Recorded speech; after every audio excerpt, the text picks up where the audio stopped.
Salve! Chegamos àquele dia da semana onde nós temos aqui a concentração máxima de Samidana procurando qual é a grande indicação que ele vai fazer, cavando em seus instrumentos aquela longa lista de livros lidos e filmes assistidos. Pois é, estou tentando...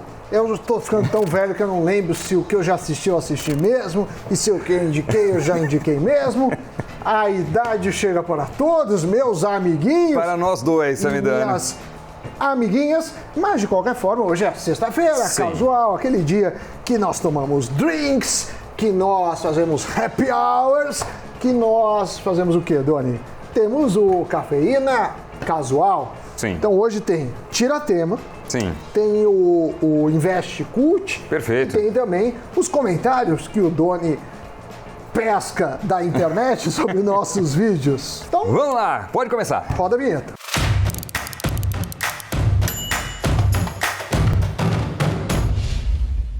Amiguinhos e amiguinhas, vamos começar tradicionalmente às sextas com os comentários. Entraremos em vídeos aleatórios e vamos ver o que vocês gostariam de falar. Se tem gente nos xingando, se tem gente nos elogiando. Então vou começar aqui. O Matheus Daisson de Souza Vasconcelos disse: esses caras são feras. Essa é fera, meu, é. E esse investimento que a Isinvest fez nos últimos anos, kkkk. Parabéns pelo excepcional trabalho. Esse teve 7 curtidas. 17 curtidas. Neste momento. Nesse momento. Não é? Mas talvez na hora em que você esteja assistindo já esteja... Mas o contador não tenha dado... Quebrado a internet. Quebrou a internet. Alex Pedroso diz o seguinte: muito bom esses vídeos de vocês com um tópico específico de uma empresa. Então ele está gostando quando a gente faz análises a respeito de uma companhia, de uma ação e tal, não uma coisa muito genérica. Já o Beto Borges comentou: falem sobre o novo fundo de terras em relação a fundos imobiliários. Também tem belas curtidas. José Eduardo Penati, não é Penati. Penati. Hoje o programa foi na veia dos fundos imobiliários, parabéns. Tem que chegar a 200 mil até 31/10/20, ou seja, no mês que vem praticamente, porque eu apostei com um colega inscrito no canal. Então, o Cássio falou isso. Cássio, nos ajude, faça bastante propaganda, porque é uma meta factível. Vai depender de vocês, nós temos obviamente todo o interesse nisso. Chega de comentários, hora de tirar suas dúvidas. Hoje o Tiratema temático. Temático. É sobre ETFs.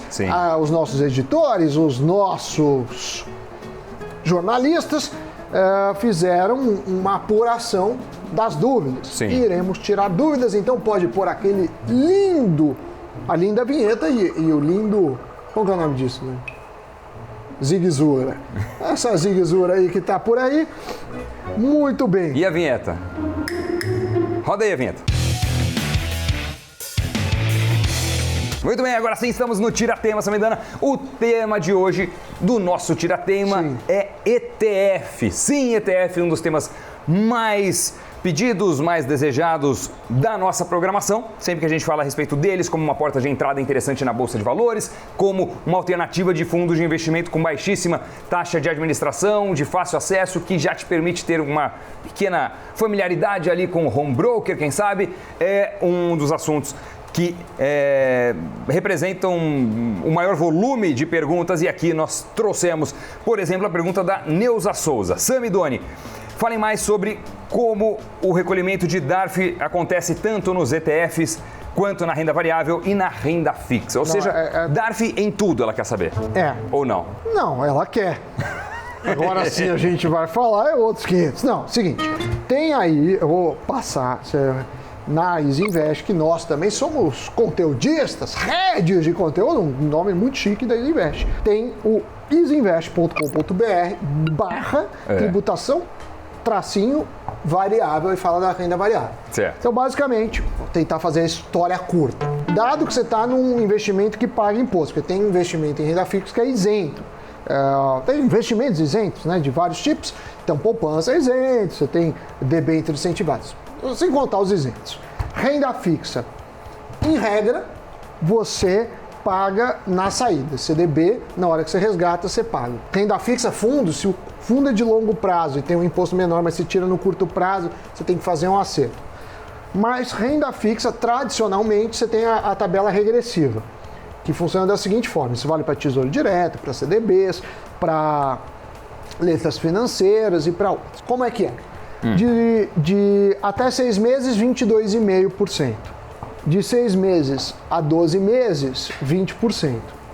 De 1 ano a 2 anos, 17,5%. E após 2 anos, tem 15%. Renda variável, sempre por preço médio. Então você comprou as ações, você fez um preço médio. Na hora de vender, se tiver lucro das ações, abaixo dos 20 mil, quando você vende até 20 mil, você não paga imposto. Acima disso, você paga, tem que fazer a DARF, claro, se você teve lucro. Se você vendeu acima de 20 mil, não teve lucro, você não vai pagar e pode se compensar. Aí você precisa ver quanto foi retido. Em alguns casos é 0,005% e a diferença para quem você vai pagar no caso de não day trade. ETFs não tem... e ações você paga no total. Então assim, se você ganhou com uma 10 mil, mas na outra você vendeu com prejuízo, uma bate da outra. No ETF é um fundo, que é o tema de hoje. No ETF, você sempre que teve lucro, você vai pagar 15%.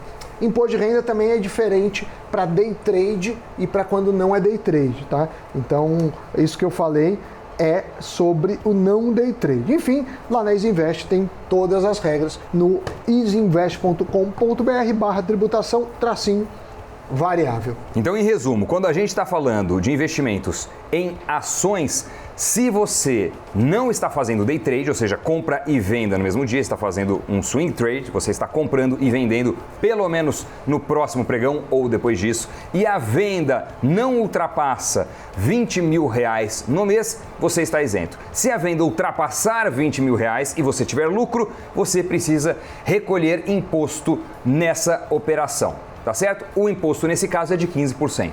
Já quando você faz uma operação com ETF, que é aquele fundo negociado na bolsa, Exchange Traded Funds, aí não existe esse limite de 20 mil reais. Em qualquer operação lucrativa, o imposto a ser recolhido é de 15%, também via emissão de DARF. É isso. O que mais? O ETF paga sempre, falamos, né? O ETF você vai pagar sempre 15%. Quando tem lucro, você gera DARF. Enfim, tem tudo lá, é um tema um pouco cansativo, mas a gente tentou fazer uma longa história curta. Próxima pergunta. Rafael Lopes Fernandes pergunta: minha pergunta para ETF, nós recebemos dividendos de ETFs, como funciona a proporção? Obrigado. Não, o ETF é um fundo, então na verdade esse fundo como se estivesse comprando as ações. As ações que ele compra, ele põe o dividendo para dentro e valoriza a cota. Existe uma diferença, porque quando valoriza a cota, e aí você vai fazer pela valorização da cota, você vai pagar imposto. O dividendo puro não paga, mas sem essa questão tributária, o dividendo vai para a cota do fundo. Na prática, né, o que acontece, né, Dani? Como ele não vai te pagar por fora o dividendo, né, como a empresa faz, te paga por fora direto na sua conta, ele vai reinvestir na proporção do índice. Então é como que se os dividendos fossem automaticamente reinvestidos. Então eles existem, mas são reinvestidos, eles se transformam em cotas. Próxima pergunta. Pergunta da tela. Boa tarde. Assistiu à tarde. Tudo bem. Excelente vídeo. Tenho uma dúvida. Existe algum ETF brasileiro que paga dividendos? Sei que o BOVA11 não paga. Seria mais vantajoso se pagasse? Então, o dividendo, o que acontece? Ele vai lá para o fundo. O fundo não paga, não repassa isso, a cota é valorizada. Só que o fundo não deixa o dinheiro parado, ele vai lá e reaplica na proporção. Por uma questão tributária e fiscal, o dividendo hoje, né, porque a reforma tributária quer mudar isso. Se você recebe dividendo, o dividendo é isento. Então, por uma questão tributária, seria melhor eu receber na minha conta do que na minha cota. Porque na cota, quando tem valorização da cota, eu pago 15%. Foi a primeira pergunta, de imposto de renda sobre qualquer valorização da cota. Então, nesse sentido, seria melhor. Mas a regra é assim e não há muito o que fazer. A não ser que você compre, você queira fazer o seu ETF, aí você vai receber. Aí você precisa pegar toda a composição do Ibovespa e ir lá ir lá fazendo as compras de acordo com as proporções. Você entra lá no Google, põe composição do Ibovespa, tem o site da B3, quanto compõe cada ação, e pau na máquina, é muito mais trabalhoso, você vai precisar de muito mais dinheiro, mas de fato você tem essa vantagem fiscal, além do ETF, ele ser um fundo, então ele também te cobra uma taxinha de administração, que no caso você fazer por conta própria, você não tem isso, porém pode aí pagar uma corretagem proporcionalmente mais alta. Se você tiver interesse, também existem 2 ETFs que estão atrelados a índices ligados a empresas que pagam bons dividendos. O Divo 11 e também o BBSD 11, que nesse caso segue o índice S&P Dividendos Brasil. Então são aí mais 2 opções de ETFs. E aí a pergunta do Rafael Palma é a seguinte: qual a diferença na prática de ETF e fundos de investimento, se os 2 tipos investem o valor do fundo em uma cesta de várias ações ou ativos? Quer responder? Posso responder? Tem algumas diferenças importantes. Primeiro, a taxa de administração normalmente de um ETF é mais baixa do que de um fundo de ação. Segundo, os ETFs sempre seguem um determinado índice. Os fundos de investimento, não necessariamente, eles podem ter uma gestão ativa, podem ter uma gestão passiva, podem querer ultrapassar um determinado benchmark, um determinado indicador.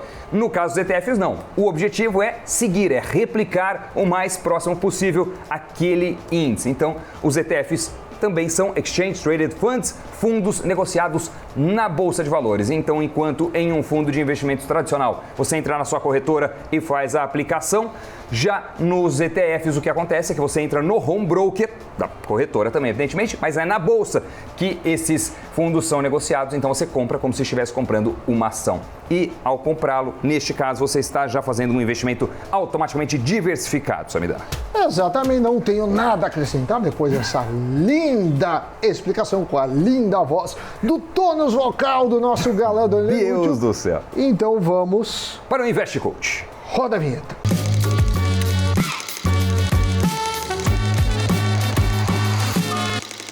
Doni, o que você trouxe hoje para o nosso Invest Cult? Para o nosso Invest Cult, olha só, Samidana, eu trouxe um livro que eu li há muitos anos. Talvez um dos mais conhecidos, um dos mais citados livros no mundo dos investimentos, que se chama Os Axiomas de Zurique. Ah, sim. Você já leu? É um livro... já li. Clássico. É um livro clássico, um livro fácil, né? Ele é fininho, né? Não é um livro muito extenso, não. Vale a pena. Este livro, que é do Max Gunther, não sei se a pronúncia de exame será melhor ainda. Ele é muito interessante porque ele mostra as regras preciosas assim, ou para ser preciso, 12 axiomas principais e 16 secundários dos homens que transformaram a Suíça num país conhecido por ser um país de bancos, um país de muitos investimentos. Eu estou tentando descobrir Tudo isso aconteceu. Quando que ele foi? Perfeito. Enquanto você descobre aí o que acontece. Depois da Segunda Guerra Mundial, o que aconteceu? Um grupo... Primeira edição 85, Doni. 1985, um ano depois do meu nascimento. Muito bem.